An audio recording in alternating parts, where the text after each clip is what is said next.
अ, जैसे मुझे अभी याद है कि एक बच्चा है जिसको सबको ये मैं बार बार बोलता हूँ, पेपर लिखने से डरना नहीं है। एक बच्चे ने किसी क्लासेस का पेपर लिखा, उसको उस पेपर में बहुत कम मार्क्स आए, जबकि वो बहुत अच्छा बच्चा है, 99.9 वाला है। वो उस पेपर से ही इतना डर गया कि अब वो मतलब एकदम डायरेक्शन लेस हो गया।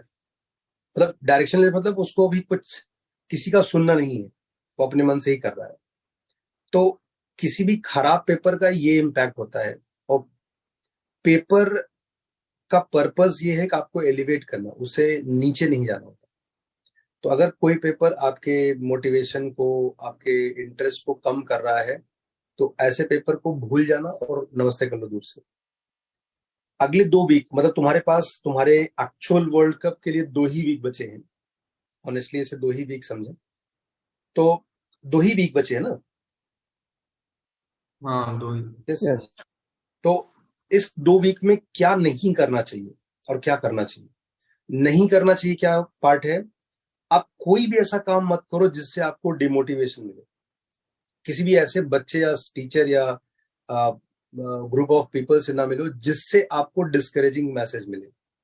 नंबर 1 बहुत जरूरी। अगले दिन, अगले 15 दिन आपको अपने आप को बहुत अच्छे से सॉलिड वाला पैम्पर करना है। बिकॉज आपको जितना आता है वो बहुत ज्यादा है, जो नहीं आता है उसकी संख्या बहुत कम है।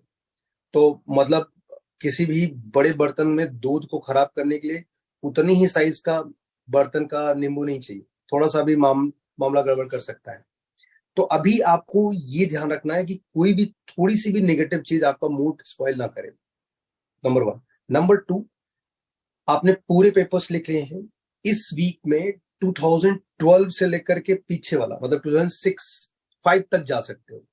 5 से 12 तक सारे पेपर्स को रिव्यू करो। रिव्यू मतलब उससे क्वेश्चंस को देखो, सॉल्यूशंस को देखो, आइडिया मिलना चाहिए। जिन लोगों ने पहले एक पेपर सॉल्व किए हैं उनको क्वेश्चन देखने के बाद जस्ट फिगर आउट किए कैसे करेंगे। अगर आपको आइडिया ना मिले तो सोल्यूशन देख लो या मेरी वीडियोस देख सकते हो। और नेक्स्ट वीक में 12+ वाले पेपर्स को करना है सेम तरीके से। अगर आपने पेपर किया है तो आपका एक पेपर करने में हार्डली 2 घंटा लगेगा फॉर ऑल 3 सब्जेक्ट्स। बहुत सारे बच्चों ने इसे 1.5 आवर्स में भी किया है। ये इतना पॉजिटिव, इतना रिलीविंग चीज है, इससे आपका कॉन्फिडेंस जबरदस्त बूस्ट होगा। Because you know the fact this is actual paper and you have done it. Last time आपको 4-5 नहीं आए थे, आपकी आंखों में बहुत भयंकर चमक आएगी जब देखोगे उन्हीं 4-5 में से 2-3 अब बहुत अच्छे से आ रहे हैं। Right. You are not going to get the same question in the actual exam, that I know. But उस टाइप का क्वेश्चन आएगा तो आपको मुश्किल नहीं होगी। ये कॉन्फिडेंस और मोरल बूस्ट करने का सबसे सुंदर और नायाब तरीका है।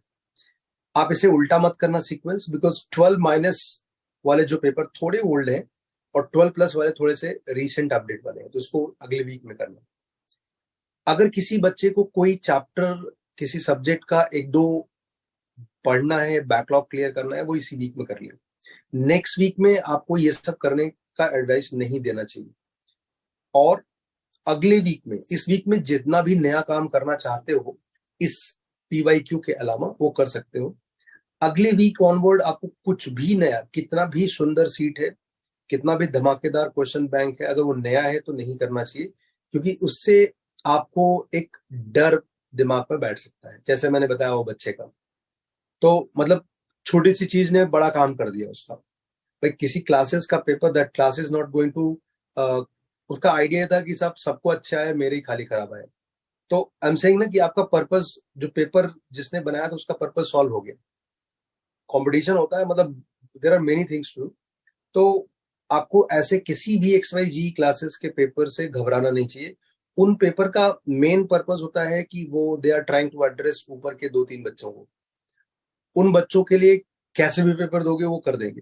और ये ऑनलाइन का जमाना है जहां पर तुम ये इंश्योर नहीं कर सकते हो कि तुम्हारे साथ बैठने वाला सारा बच्चा बहुत ईमानदारी और ऑनेस्टी के साथ पेपर लिख रहा है।